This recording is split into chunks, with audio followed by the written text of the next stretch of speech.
इसीलिए ज़रूरी है कि हम समझें कि हमें डायबिटिक रेटिनोपैथी का बचाव कैसे किया जाए। अनफॉर्चुनेटली शुरू में कोई सिम्पटम नहीं होता है, कोई आपको लक्षण नहीं होते हैं, मालूम ही नहीं पड़ता पेशेंट को कि हमारी रोशनी में कोई कमी आ रही है या हमारी आँख में इतनी भीषण बीमारी होनी शुरू हो गई है। जिस व्यक्ति को भी डायबिटीज़ है, वो जब भी अपने नेत्र विशेषज्ञ के पास जाए, वो कहे कि डॉक्टर साहब हमारी पर्दे की जाँच अवश्य कर लीजिए, देख लीजिए कि डायबिटिक रेटिनोपैथी तो नहीं हो रही है। और यदि नहीं है, तो भी साल में 1 बार ये जाँच होगी, फिर उसके बाद आवश्यक। अगर 5 साल से कम डायबिटीज़ है आपको, तब ये इतनी ज़रूरी नहीं है। 5 साल से ऊपर जब डायबिटीज़ हो गई है, तो साल में 1 बार जाँच करानी ज़रूरी है। तो एक तो इसमें हम लोग ये करते हैं कि पर्दे की जाँच करी जाती है, आँख में दवा डाल के मरीज़ की पूरे पर्दे की जाँच करके ये देखते हैं कि पर्दे में कोई खून तो नहीं आ रहा है, कहीं पे कोई रिसाव तो नहीं आ रहा है, एक चीज़।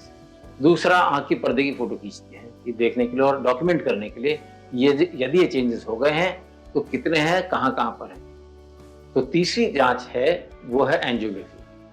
तो अभी तक क्या होता था एंजियोग्राफी में, डाई जो है नस के अंदर इंजेक्ट करी जाती थी और इंजेक्ट करने के बाद आँख के पर्दे की फ़ोटोज़ खींची जाती थी। उसमें तमाम फ्लैशिंग होती थी बराबर और काफ़ी मरीज़ के लिए तकलीफ़देह काम था। अब जो लेटेस्ट अल्ट्रा वाइड एंगल एंजियोसिटी आ गया है, उसके साथ फ़ायदा ये है कि हम एक ही शॉट में 130 डिग्री का पूरा एरिया एक बार में कवर कर सकते हैं। और अगर उसको मोन्टाज कर दें, कई मल्टीपल फोटोग्राफ्स को एक साथ कर दें, तो 220 डिग्रीज तक का कवरेज आपको मिल जाता है, जो कि एंजियोग्राफी के लिए भी संभव नहीं था।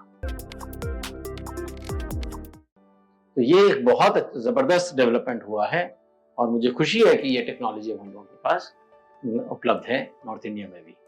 We are trying to run this campaign to make people more aware of this problem, and so that they can get their regular examination done and prevent themselves from this world's largest cause of blindness. And that is what diabetic retinopathy is. Thank you so much.